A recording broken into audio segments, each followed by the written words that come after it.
news.com. Secara khusus kami mengingatkan Anda untuk mengirimkan karya-karya dalam bentuk apa saja, baik itu video, musik, karikatur, tentunya untuk hoodnews.com yang pertama. Semuanya itu akan jatuh tempo pada tanggal 14 Agustus ini. Untuk AA Effendi, ada yang mau ditambahkan? Silakan. Ya, sekali lagi secara serius kami mengajak untuk tahun yang kedua mahasiswa dan anak-anak muda yang mau ikut serta dalam news.com atau Republik Mimpi, silahkan mengajukan CV Anda ya. Kemana Pak Iwel? Bisa di SMS melalui 0817 0-nya 5 kali 50 atau email ke republik_mimpi@yahoo.com atau kirim ke PO Box 9310 JKT DK 13093. Ya. Lah ini bener-bener Pendi cari pembawa acara atau mau cari jodoh ini?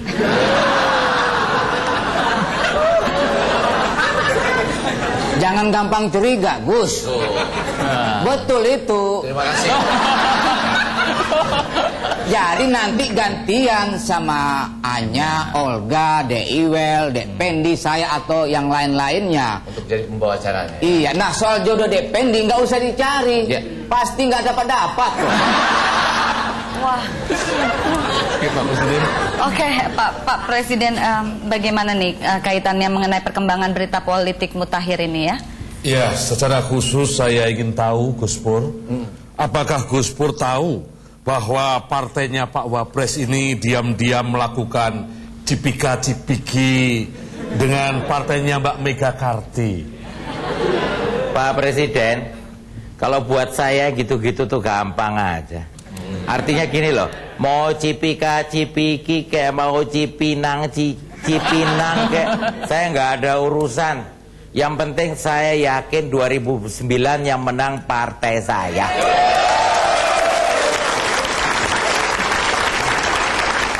Ya, baiklah, mungkin Pak Wapres bisa tidak menjelaskan apa makna dari pertemuan Medan, pertemuan Palembang yang diartikan cipika-cipiki antar dua partai itu? Don't worry, brother. Benar. Itu cuma pertemuan silaturahmi. Sebagaimana dikatakan oleh Pak Surya Paloh, ini adalah gerakan moral untuk mempercepat perbaikan partai politik. Baik. Cek 1 2 3. Cek 1 2. Makanya that's why dinyatakan bahwa kondisi partai politik pada saat ini sudah memasuki tahap lampu kuning. Saudara oplosan. Slide-nya bisa ada di sini. Anda itu kalau bicara masalah lampu jangan sembarangan ya. Warna kuning itu partai saya itu.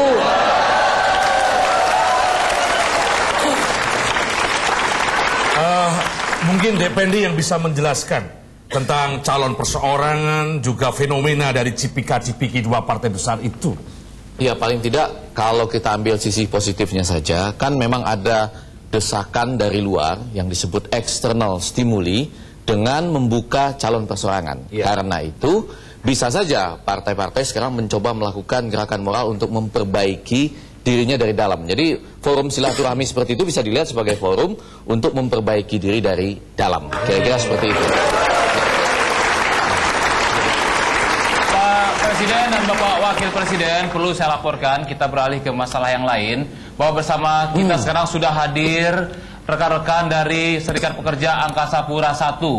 Nah, mereka ini sebelumnya sudah pernah tampil di news.com untuk menceritakan penderitaan mereka.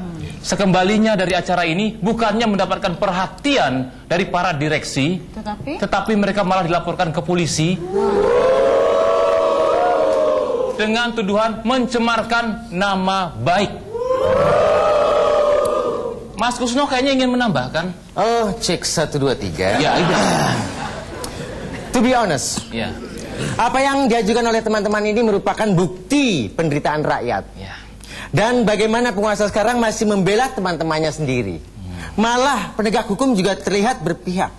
However, Saudara oplosan, walaupun Anda however, wherever, sampai wafer segala, sebaiknya begini, kita dengarkan dulu penjelasan dari saudara-saudara kini.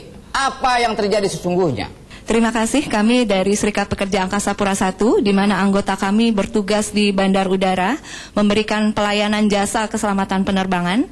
Tadi sebagaimana Pak Iwal sudah sampaikan, kami tampil di sini bulan Maret 2007 yang lalu.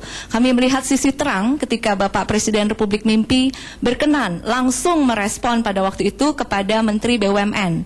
Tapi sayangnya saat ini Menteri BUMN di negara kami reshuffle, Pak, berganti, dan kami belum mengalami sisi terang, tapi justru mengalami sisi gelap ketika kami diintimidasi, baik internal maupun eksternal, gitu. Jadi intimidasi internal yang kami terima antara lain pengurus dimutasi, dikurangi hak-haknya, bahkan juga ada teman kami yang dipaksa keluar dari Serikat Pekerja, kemudian ditunda kenaikan pangkatnya. Salah satu pejabat yang hadir di sini pun langsung dimutasi, Pak. Tidak lama setelah acara itu selesai. Kemudian juga jadi acara ini berhasil memutasi orang. Betul. Ya, jadi walaupun sebetulnya kami memiliki Undang-Undang 21/2000 di negara kami yang ancaman hukumannya adalah maksimal pidana 5 tahun penjara bagi siapapun yang menghalangi kegiatan berserikat. Gitu, Pak. Jadi saat ini justru Ketua Umum kami selaku pribadi dilaporkan ke Polda Metro Jaya oleh Direktur Personalia dan Umum Angkasa Pura I. Padahal dapat kami tegaskan bahwa apa yang kami suarakan ini betul-betul murni aspirasi anggota Serikat Pekerja dan didukung oleh ribuan pegawai yang sudah membubuhkan tanda tangan, Pak. Jadi, tapi boleh dijelaskan kali ya, masalah apa yang sedang diperjuangkan itu persisnya seperti apa? Jadi kami ada masalah indikasi kesewenang-wenangan, Pak, terhadap pelanggaran perjanjian kerja bersama, lembur kami dikutak-katik, fasilitas kesehatan kami terindikasi oleh Direktur Personalia dan Umum, kemudian juga ada indikasi intimidasi yang tadi kami sudah ceritakan, kemudian juga kami berpegang kepada indikasi laporan dari Inspektorat Kementerian BUMN adanya korupsi, indikasi korupsi besar-besaran di jajaran Personalia dan Umum Angkasa Pura I. Pak ya. Presiden, bersama kita juga hadir praktisi hukum Bapak Firman Wijaya ya. Oke, dia. Ya, tapi sebelum praktisi hukum Pak Firman Wijaya yang kita kenal juga sebagai aktivis ya, karena dia banyak membela kasus-kasus, misalnya kasus Walhi. Saya masih mau tahu kenapa Anda dilaporkan mencemarkan nama baik, itu karena apa? Ya, jadi kami sebelum melakukan unjuk rasa terakhir di kawasan Bandar Udara Juanda 9 Juli yang lalu, itu kami melakukan konferensi pers untuk memberitahukan kepada publik, karena merupakan tanggung jawab kami selaku operator keselamatan penerbangan untuk memberitahu bahwa pegawai resah. Dampak-dampak dari pegawai resah nanti akan diceritakan, Pak, oleh teman-teman. Misalnya apa? Nah, ini penting kan bagi kita. Iya. Mereka boleh resah, tapi keselamatan penerbangan gimana? Gitu kan? Ada yang mau ceritakan? Oke, Pak. Jadi ketika teman-teman kami resah, contohnya saja ketika security resah, kemudian konsentrasi mereka akan tidak fokus. Artinya adalah ketika barang itu masuk X-ray dan kemudian ada senjata tajam yang lolos satu saja, tidak seperti ini. Kalau kita syuting ini kan bisa diulang. Kalau mereka nggak bisa. Nah, ketika barang ini masuk ke pesawat, ini bisa kita bayangkan ketika digunakan oleh orang yang tidak bertanggung jawab. Apa yang terjadi? Senjata tajam di dalam pesawat. Kemudian kepada teman-teman kami, teman-teman teknisi, yaitu teknisi listrik maupun radio, ketika alat rusak, mereka harus segera bergerak. Sementara panel-panel itu banyak. Kalau mereka tidak konsen, apa yang terjadi bagi mereka? Panel-panel. Kemudian ketika pesawat mau mendarat dan panel-panel itu salah, kemudian lampu landasan itu mati secara tiba-tiba, apa yang terjadi? Apakah kita akan mengorbankan penumpang? Tentunya tidak, Pak. Kita ingin adalah masalah ini cepat selesai. Kami bisa bekerja tenang, berkonsentrasi untuk pelayanan umum. Begitu, Pak. Terima kasih. Oke, ya. Oke, jangan kemana-mana karena kita masih akan mendengarkan tuntutan-tuntutan selanjutnya. Jadi jangan cuma BBM, baru bisa mimpi.